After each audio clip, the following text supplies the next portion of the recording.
Então vamos lá. Aqui a gente tem fatores, né, de atratividade no Brasil, né, e contribuições socioeconômicas dos imigrantes, tá ok?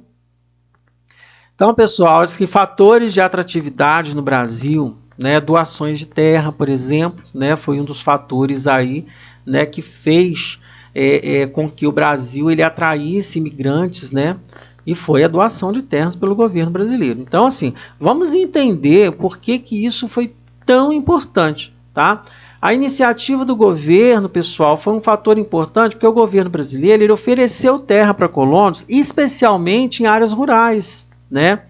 E áreas menos desenvolvidas. Então, essa política ela visava promover ali desenvolvimento agrícola, ocupação de regiões, né, que necessitavam de crescimento econômico, crescimento populacional.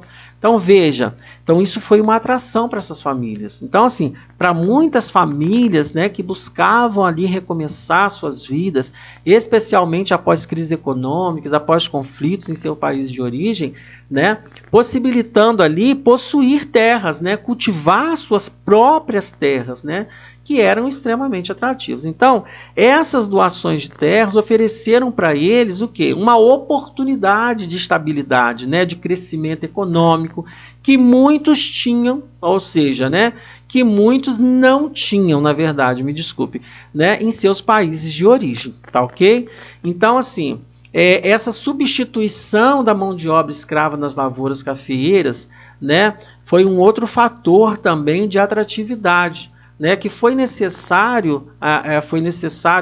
necessidade, né, de substituir a mão de obra escrava nas lavouras de café após a abolição da escravatura, né, aí de 1988. Então, vamos entender esse contexto histórico, pessoal.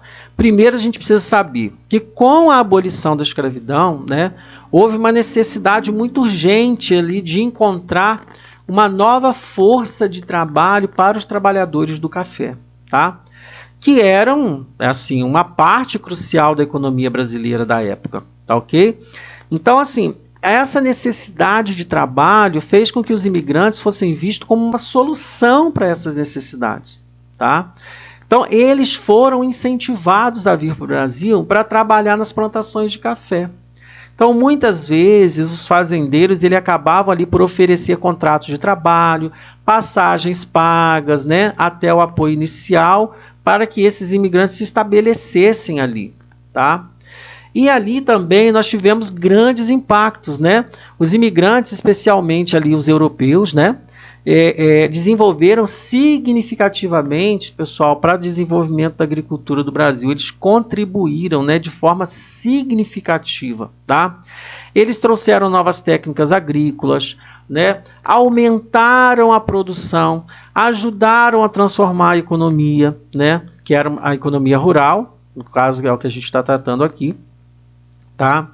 Então, assim, pessoal, esses fatores de atratividade, né, a adoção de terras, a necessidade de substituir a mão de obra escrava, elas foram essenciais, né, para atrair imigrantes ao Brasil. Então, assim, a oferta de terra proporcionou uma nova chance de vida, né, para essas famílias, enquanto, né, a demanda por trabalho nas plantações de café também ofereciam, né, oportunidade de emprego lucrativa, né? Compreendendo esses fatores, né, nos ajuda também a apreciar a motivação desses imigrantes, né, a importância das contribuições para o desenvolvimento e a economia do nosso país, tá ok?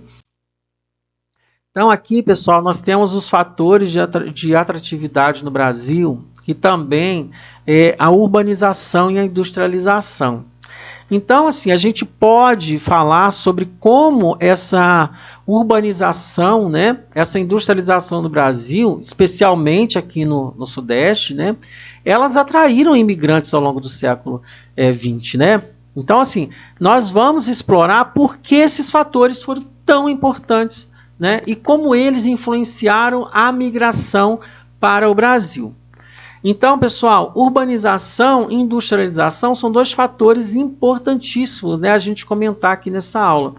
A gente vai tratar, por exemplo, do crescimento das cidades, né, que a partir ali dos meados, né, do século XX, as cidades brasileiras elas começaram a se industrializar rapidamente, né?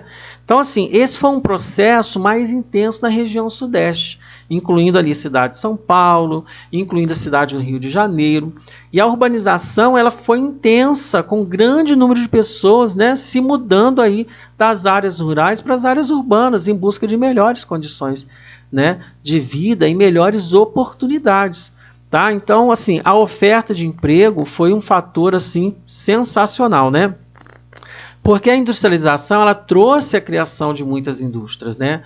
E fábricas que estavam ali oferecendo uma ampla gama de empregos, né? Então, assim, essas ofertas, né, de emprego nas indústrias urbanas foi um grande atrativo também para muitos imigrantes, né, que buscavam ali melhores condições de vida e também melhores condições de trabalho. Então, pessoal, nós temos aqui dados, né, da urbanização brasileira, que é observando aqui o nosso gráfico, né, a taxa de urbanização, nós vemos assim mudanças significativas ao longo das décadas, né? Então, assim, em 1940, né, a gente pode ver ali, 31% da população, né, elas já viviam em áreas urbanas. Então, esse número cresceu para 84% em 2010. Então, esse aumento drástico na população urbana reflete a rápida industrialização e urbanização do Brasil, tornando, né, as cidades, né, grandes centros dinâmicos de atividade econômica e também de atividades sociais. Então, pessoal, a gente não pode deixar de falar, né, do impacto nos imigrantes. Essas oportunidades econômicas, pessoal, veja bem, para muitos imigrantes, o Brasil representava uma terra de oportunidades econômicas, né? Então, assim, os novos artistas, né, eles queriam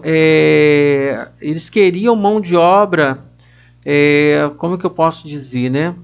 Os novos imigrantes, né, os novos empresários, eles queriam mão de obras, né?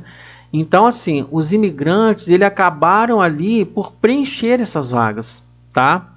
Então, esses empregos industriais, na verdade, né, oferecem resultados assim, mais elevados do que o trabalho agrícola tradicional. Então, assim, além de melhores condições de vida na cidade, né? Então, assim, se a gente levar em consideração essa melhoria na qualidade de vida com os empregos nas indústrias, por exemplo, né? Era quase que artigo de luxo trabalhar numa indústria. Então, muitos imigrantes procuraram melhorar suas condições de vida, né?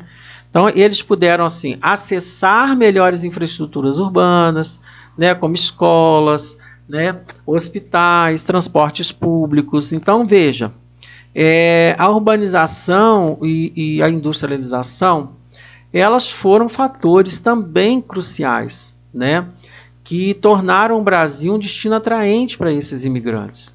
Então, o rápido crescimento das cidades, a expansão das indústrias, né, inúmeras oportunidades de emprego, né, atraíam pessoas de várias partes do mundo. Tá? Compreender esses fatores, pessoal, nos ajudam a valorizar a importância da migração, tá? Na formação brasileira, na formação da sociedade, né, o papel dos imigrantes no desenvolvimento econômico do nosso país, ok? Então, pessoal, veja bem, a contribuição socioeconômica dos imigrantes, tá? Então, a gente já está falando aqui há bastante tempo sobre essas contribuições, né, que se refere aos benefícios, né, que esses imigrantes eles trazem também para a sociedade e para a economia do nosso país, né, incluindo aí uma diversificação cultural muito grande, né, o crescimento econômico, né, a introdução de novas habilidades, novas técnicas de trabalho, né, e também o fortalecimento das comunidades locais, né, através do aumento da força de trabalho e também da inovação, tá? Então, a gente vai continuar aqui, pessoal, falando da contribuição socioeconômica dos imigrantes, tá? Então, as importantes contribuições, né, nós já falamos aqui bastante sobre elas, né? Então, nós vamos abordar aqui nesse slide três aspectos principais, tá? Principais: a colonização de áreas pouco habitadas, né? A introdução da produção alimentar em pequenas propriedades e a diversificação da agricultura. Então, pessoal, veja, quando a gente fala em colonização de áreas pouco habitadas, na verdade, a gente fala de ocupação e de desenvolvimento, né? Isso proporcionou aí para o Brasil, né? Então, assim, os imigrantes eles ajudaram a ocupar e desenvolver regiões pouco povoadas, né, no Brasil, especialmente na região sul e sudeste. Aí, pessoal, é muito interessante a gente prestar atenção nessa aula, tá? Então, assim, eles estabeleceram novas comunidades, veja, expandiram fronteiras agrícolas, né? Lembra que eu falei das fronteiras agrícolas, né? Que eu falei dos arquipélagos econômicos, né? Então, assim, eles acabaram por promover ali um crescimento econômico, um crescimento social dessas áreas, tá? Então, se a gente falar em introdução da produção alimentar em pequenas propriedades, a gente fala de pequenas fazendas, tá? Então, muitos imigrantes eles estabeleceram pequenas fazendas, né, que desenvolveram ali significativamente, eu quero dizer, para a produção de alimentos. Então, nós tivemos uma grande diversificação agrícola, né? Eles introduziram novas culturas, né, a técnicas agrícolas, diversificando a agricultura brasileira, né, aumentando ali a produção de alimentos. Então, assim, as contribuições desses imigrantes, elas foram, né, ao meu ver, fundamental, né, para o desenvolvimento socioeconômico do Brasil. Então, eles não apenas, né, ajudaram a ocupar e desenvolver as áreas pouco habitadas, né, mas também diversificaram, pessoal, a população agrícola, né, estabelecendo pequenas propriedades produtivas, né, introduzindo novas culturas. Então, compreender essa contribuição, ela vai nos ajudar a valorizar a importância da imigração na formação e também no crescimento do nosso país. Então, aqui nós temos a continuação do slide, né, que a gente vai, que você pode também observar, que é a continuação do slide anterior, tá ok? E a gente agora vai falar da explicação dos fluxos, né, interregionais, né, com mapas do caderno do aluno. Então, esse mapa que eu vou apresentar aqui, ele foi retirado, né, do seu caderno aí, que você pode também tá observando. Então, pessoal, a gente vai falar aqui um pouco da migração do ciclo econômico da década de 30, tá? Então, assim, essas migrações, né, para as regiões do ciclo econômico da década de 30, então, assim, durante essa década, né, as migrações internacionais do Brasil, elas foram fortemente influenciadas pelo ciclo econômico, né? Principalmente os ciclos econômicos regionais, tá? Então, nós vamos entender aqui cada um desses ciclos, né, e como eles conseguiram aí impactar as migrações. Então, nós temos o ciclo do açúcar, né, que ocorreu aí principalmente no Nordeste, tá? Especialmente aí nos estados de Pernambuco, nos estados da Bahia. Então, durante esse período, pessoal, a produção de açúcar, ela foi principal atividade econômica dessa região, tá? Atraindo então aí muitos trabalhadores, né, em busca de oportunidades nas plantações de cana-de-açúcar, né, principalmente ali nos engenhos. Então, assim, a demanda por mão de obra, ela era impulsionada, né, e a migração de pessoas de outras regiões do país para o Nordeste. Então, assim, em busca de emprego, né, em busca de melhores condições de vida, tá? Nós tivemos também aí o ciclo do ouro, né? O ciclo do ouro, pessoal, ele teve o seu epicentro aí no Sudeste, né? Especialmente no estado de Minas Gerais. Então, no século XVIII, essa descoberta do ouro, né, na região de Minas Gerais, ela acabou por atrair um grande número também de imigrantes, né, não apenas de outras partes do Brasil, mas também de Portugal, né? Então, durante a década de 30, tá? Embora o auge, né, nessa época o auge da mineração já tinha passado, então assim, mas ainda havia migrações internacionais motivadas aí pela busca de emprego nas atividades relacionadas à mineração e no comércio, que acabou se desenvolvendo aí ao redor dessas áreas, né? Então, pessoal, nós tivemos o ciclo do café, né, que foi predominantemente na região sudeste, né, especialmente aí nos estados de São Paulo e Rio de Janeiro, tá? Então, a produção de café, ela tornou-se ser uma atividade econômica principal, né, do Brasil no final do século XIX e no início do século XX. Então, durante, né, a década de 30, o café ele continuou a ser um produto essencial para a economia brasileira, né? Então, assim, atraindo muitos migrantes aí que buscavam trabalho nas fazendas de café. Então, esse fluxo migratório, né, ele ajudou a transformar São Paulo, né, em um dos principais centros econômicos do nosso país. Então, durante esse período, pessoal, a migração internacional no Brasil, elas foram impulsionadas pela busca de oportunidades de trabalho nas regiões onde ocorreram esses ciclos econômicos aí dominantes, tá? Então, assim, as pessoas de várias partes do país, elas migraram para essas regiões, né, em busca de melhores condições de vida, emprego nas atividades econômicas, predominantemente, né, obviamente. Então, assim, essa dinâmica migratória acabou por ajudar a moldar a distribuição populacional também, né, e o desenvolvimento econômico regional do país. Então, pessoal, de 30 a 70, tá, houve uma grande concentração aí na região sudeste, né? Então, nós vamos falar um pouco sobre essa concentração populacional, né, e econômica na região sudeste do Brasil entre 1930 e 1970, que foi um período marcado por vários fatores aí que atraíram, né, uma grande quantidade de pessoas, né, para essa região, especialmente para São Paulo. Tá? Então, nós vamos tentar entender os principais motivos dessa migração. E o principal motivo dessa migração, né, foi a industrialização, né? São Paulo ela foi um polo industrial significativo, né, durante esse período, né, se consolidou ali como o principal polo industrial do Brasil. Então, assim, uma rápida industrialização da cidade, atraindo trabalhadores de todas as partes do país, né, em busca de empregos, novas fábricas e indústrias, né? A oferta de emprego na indústria foi um grande atrativo, né, proporcionando aí melhores condições de vida, né, para aqueles que migraram em busca de oportunidades econômicas. Então, assim, nós temos um fluxo nordestino, desculpe.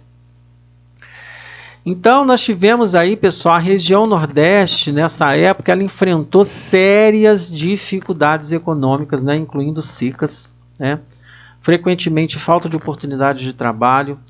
Então, essas condições adversárias, pessoal, levaram muitas pessoas a migrar para o Sudeste, né, em busca de uma melhor condição de vida. Então, o fluxo nordestino, pessoal, para São Paulo e outras cidades do Sudeste, ele foi muito intenso, né? Ele contribuiu aí para uma diversificação cultural e um crescimento populacional dessas áreas, né, da região Sudeste. Então, sem contar que nós tivemos aí o êxodo rural, né? As pessoas buscavam por melhores condições de vida, então foi uma manifestação importante durante esse período, tá? Muitas pessoas deixando aí as áreas rurais, migrando para as cidades, né? Industriais principalmente, né? Buscando melhores condições de vida. Então as cidades, pessoal, industriais, elas ofereciam mais oportunidades de emprego, né? Então, educação, serviço público, né? Atraindo aqueles que buscavam fugir das dificuldades e das limitações da vida do campo.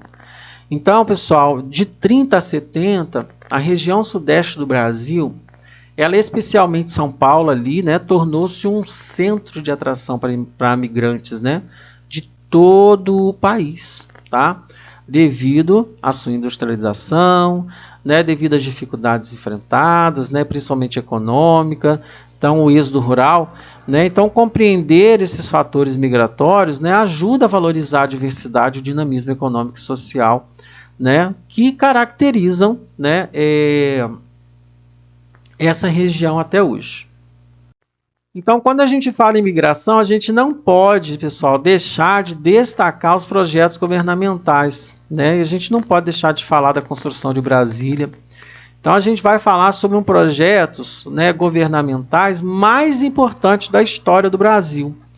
E um deles é a construção de Brasília, né, que foi um projeto realizado na década de 60, né, e teve assim, um grande impacto no desenvolvimento, né, na integração do território nacional. Então a gente precisa entender quais foram os fatores, né, dessa redistribuição. Então a construção de Brasília, ela foi um projeto proposto pelo governo brasileiro, né, na época, como um objetivo de interiorizar, né, o desenvolvimento ali, integrar o território nacional, e a decisão de construir uma nova capital, né, no interior do país, ela visava promover um equilíbrio, né, econômico, um equilíbrio populacional, e ali buscando diminuir a concentração de poder, né, e também dos recursos do litoral. Então foi um período, né, pessoal, assim, de impacto, né? Então a construção ela ocorreu na década de 60, atraindo ali um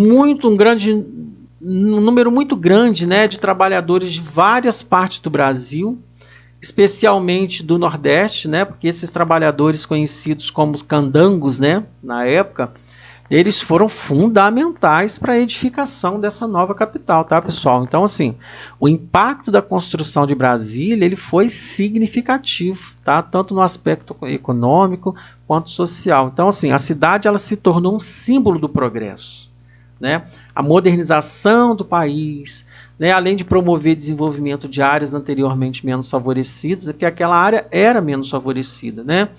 Então, assim, a construção, né, no caso de Brasília, ela foi um marco, né, no desenvolvimento brasileiro, refletindo os esforços do governo para promover a integração, o crescimento do território nacional. Então, assim, este projeto ele não apenas transformou o Centro-Oeste brasileiro, né, mas ele também teve um impacto, né, duradouro na economia, na sociedade do país, evidenciando ali a importância de iniciativas governamentais na construção de um futuro mais equilibrado e na construção de um futuro mais próspero para o país. Então, pessoal, a gente não pode também esquecer das frentes pioneiras, né? E essa frente pioneira, vocês vão entender muito bem agora, pessoal, vocês vão ver como é interessante esse assunto. Então, a gente tem assim uma ocupação, né, no desenvolvimento agrícola do Brasil. Então, assim, falar sobre as frentes pioneiras, né, é importante o movimento de ocupação de desenvolvimento agrícola que ocorreu no país. Então, vamos entender. Especialmente, pessoal, na região centro-oeste, na região norte do país, tá? Então, assim, vamos entender juntos aqui o objetivo, os impactos, o contexto desse movimento de uma forma mais clara, de uma forma mais didática, de fácil entendimento. Então, assim, vamos pensar. O principal objetivo das frentes pioneiras era o quê? Promover a ocupação e o desenvolvimento agrícola de novas áreas do Brasil. Então, nós chamamos isso de frentes pioneiras, tá? Então, o governo brasileiro incentivou essa iniciativa, que era uma forma de expandir a fronteira agrícola, né? E integrar as regiões menos desenvolvidas, né, do restante do país. Então, as áreas de foco principal, elas eram o quê? Elas eram o centro-oeste e o norte, né? Que representava vastas terras, né, disponíveis para o cultivo. Então, veja, o impacto das frentes pioneiras ele foi significativo. Então, assim, principalmente pelo estímulo à migração de agricultores e trabalhadores rurais para essas novas áreas. Então, assim, para facilitar essa migração, o governo ele acabou por oferecer incentivo como doação de terra. Então, isso acaba que atraindo muitas famílias que buscavam ali novas oportunidades e melhores condições, tá? Porque assim, nós tínhamos ali um arquipélago, né, econômico sempre ali na região costeira, né, no litoral, né? Então, assim, precisava povoar o interior do Brasil, né? Então, assim, nós tivemos um êxodo campo-campo, né? Que é um movimento das frentes pioneiras ali, que resultou em um tipo específico de migração, conhecida como êxodo campo-campo, né? A pessoa saiu do campo para ir para o campo. né? Então, diferente do êxodo rural tradicional, como a gente conhece aqui. Então, as pessoas migravam do campo para a cidade. Então, neste caso, pessoal, os migrantes, eles se deslocavam de uma área rural para outra área rural. Então, veja, esse movimento, ele visava aproveitar essas novas oportunidades agrícolas, né, oferecidas aí às terras recém-ocupadas.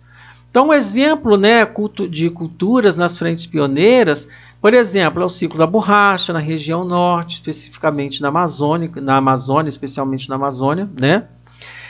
A extração da borracha, ela foi uma atividade econômica importante também, que atraiu muitos trabalhadores, tá? A cana-de-açúcar no centro-oeste, então, assim, a cana-de-açúcar, ela se tornou ali uma cultura significativa, né? Promovendo ali desenvolvimento na região agrícola, tá? Nós tivemos o café, né, no sul e no sudeste, né? O café, ele continuou sendo ali uma cultura dominante, né? Mas também ali se expandiu para as novas áreas do centro-oeste. Então, essas frentes pioneiras, elas foram ali cruciais para o desenvolvimento agrícola, né, do Brasil, promovendo ali a ocupação de novas áreas, né, integrando ali regiões menos desenvolvidas, né, ao cenário nacional. Então, assim, esse movimento, ele não apenas estimulou a economia agrícola, tá?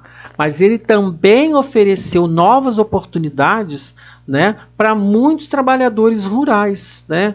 Então, assim, isso é uma forma da gente compreender aí, né, as frentes pioneiras, né, o que significa de fato frentes pioneiras, tá ok?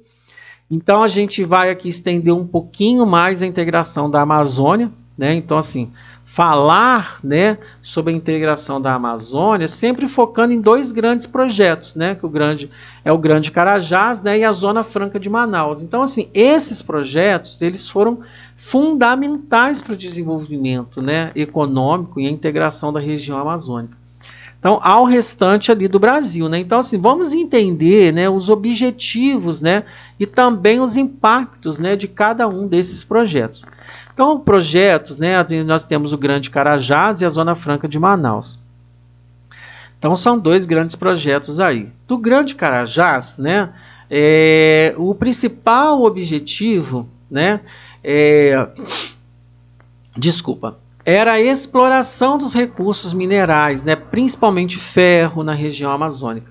Então, além disso, o projeto ele visava desenvolver a infraestrutura necessária para a extração e transporte desses minerais, né, incluindo ali estradas, ferrovias e também portos, né. Então, assim, ele teve como impacto ali a exploração, né, mineral, que atraiu ali um grande número de trabalhadores para essa região, né, que resultou ali também num grande fluxo migratório significativo. Então, a construção de infraestrutura necessária, pessoal, para a mineração, ela acabou também trazendo desenvolvimento para essa região, melhorando a acessibilidade, melhorando as condições, né, de vida locais ali. Então, contudo, é importante mencionar que esses desenvolvimentos, né, trouxeram também grandes desafios ambientais, tá? Devido aos impactos da mineração na floresta amazônica. Então, outro projeto foi a Zona Franca de Manaus, tá? A Zona Franca de Manaus, ela foi criada, pessoal, com o objetivo de promover o desenvolvimento econômico da região norte do Brasil. Então, assim, através dos incentivos fiscais para as instalações de indústrias, tá? Então, o objetivo principal era estimular a industrialização na região, né? Diversificando ali a economia local, né? Reduzindo a dependência de recursos naturais. Então, mas ela também teve ali os seus impactos, né? Então, a Zona Franca de Manaus, ela atraiu inúmeras empresas nacionais, tá? E também internacionais, gerando empregos, né? Impulsionando ali o desenvolvimento econômico daquela região. Então, esses projetos, ele ajudou a transformar Manaus em um importante centro industrial, tá? Contribuindo ali para a modernização da economia, né? Da economia local, obviamente, né? E melhorando a qualidade de vida da população, tá? Então, a integração da Amazônia, pessoal, por meio desses projetos, do Grande Carajás, né, e da Zona Franca de Manaus, ele teve um impacto ali significativo, né, no desenvolvimento econômico ali e na infraestrutura da região também, né? Então esses projetos, eles não apenas atraíram trabalhadores, né, e promoveram migração não, tá? Também ajudaram a diversificar a economia local, tá? E melhorar as condições de vida. Então, assim, no entanto, é crucial a gente considerar os desafios ambientais e sociais, né, que estão associados a esse desenvolvimento. Então, quando a gente consegue compreender esse projeto, né, eles nos ajudam a valorizar a complexidade e a importância do desenvolvimento sustentável da Amazônia. Ok? Então, aqui a gente vai falar um pouco mais, né, da Zona Franca de Manaus, sobre o objetivo do polo industrial, né? Então, assim, nós sabemos que o projeto de desenvolvimento econômico na região amazônica, tá? Ele teve ali seus objetivos, né? Conforme eu já falei anteriormente, tá? Então, assim, os principais objetivos da Zona Franca de Manaus são o estabelecimento de um polo industrial na região, né? Na região amazônica propriamente dita. Então, o governo brasileiro ele buscava o quê? Implementar, né, uma série de incentivos fiscais distintos, atrair empresas nacionais, atrair empresas internacionais, né? Então, assim, esses incentivos, eles incluíam isenções de impostos, né? Vantagens fiscais. Então, assim, com o intuito de promover desenvolvimento econômico da Amazônia e diversificar sua economia. Tá ok? Então, aqui eu queria agradecer a vocês pela atenção, né? Espero que essa aula ela tenha realmente contribuído, né, para a aprendizagem de vocês. Então, assim, a importância, né, preciso falar para vocês de aprender esses diversos temas, né, que temos discutido aqui nas nossas aulas. Uma aula bem grande, né, bem extensa, que a gente vai ter que repartir. Primeiro, a gente precisa compreender a história, né, a geografia, os processos socioeconômicos do Brasil, né? Isso nos traz inúmeros desafios. Uma deles, pessoal, que eu vou explicar para vocês, por que isso é tão importante. Então, assim, aprender sobre a história, né, e a geografia do Brasil, incluindo temas como a construção de Brasília, a Zona Franca de Manaus, né, as frentes pioneiras, né, os ciclos econômicos, ele é essencial por várias razões, tá? Bom, primeiramente, esse conhecimento ele vai contribuir para que você entenda melhor o seu país, né? Então, compreendendo como essas regiões são ocupadas, desenvolvidas e integradas ao longo de todos esses anos. Então, assim, nós sabemos, né, como diferentes iniciativas políticas, né, políticas públicas, elas moldaram o Brasil, né, que conhecemos hoje. Então, esse entendimento ele é crucial para termos uma visão mais crítica, né, e informada sobre o presente e o futuro. Então, além disso, né, estudar esses temas, né, eles nos permitem ver como as decisões econômicas e políticas, né, elas também vão impactar na vida das pessoas, tá? Então, assim, vemos aí, né, como que a industrialização de São Paulo, por exemplo, ela atraiu milhões de trabalhadores, né? Ou como a construção de Brasília também ajudou a interiorizar o desenvolvimento, né? Então, assim, nós precisamos compreender essa dinâmica, né? E nos torna mais conscientes dos desafios e das oportunidades que o nosso país ele enfrenta. Então, assim, um outro benefício também é a valorização da diversidade cultural, da diversidade econômica do Brasil, né? Então, assim, conhecendo as migrações, conhecendo os diferentes ciclos econômicos, né, os projetos de desenvolvimento, nós aprendemos também a valorizar, né, a contribuição de todas as regiões e povos, né, para a construção do nosso país. Então, pessoal, olha só, isso nos torna cidadãos mais empáticos, né, e mais inclusivos também. Então, assim, aprender sobre esses assuntos, né, eles nos preparam para o futuro, né? Compreender os processos históricos, compreender os processos geográficos, nos ajuda a identificar também, pessoal, os padrões, as tendências, né, nos tornando mais preparados ainda para enfrentar os desafios do século XXI. Então, nós podemos pensar em soluções mais sustentáveis, soluções mais equitativas para o desenvolvimento do nosso país. Tá ok? Então, esse conhecimento, ele nos dá não só um senso de identidade, pertencimento, né, porque nós sabemos de onde viemos, né, o que nos moldou, né, e o que podemos alcançar juntos, né. Então, assim, como nação, obviamente, né. Então, isso fortalece também a nossa cidadania, fortalece o nosso compromisso com o Brasil, né? Então, assim, estudar todos esses temas, ele é fundamental, né, para construirmos aí um futuro mais informado, um futuro mais justo, né, mais próspero. Então, conhecimento é poder, tá? E ao entendermos melhor o nosso país, né, estamos aí mais preparados para construir, né, para contribuir positivamente para a nossa sociedade. Tá ok? Um abraço, fiquem com Deus e até a próxima aula.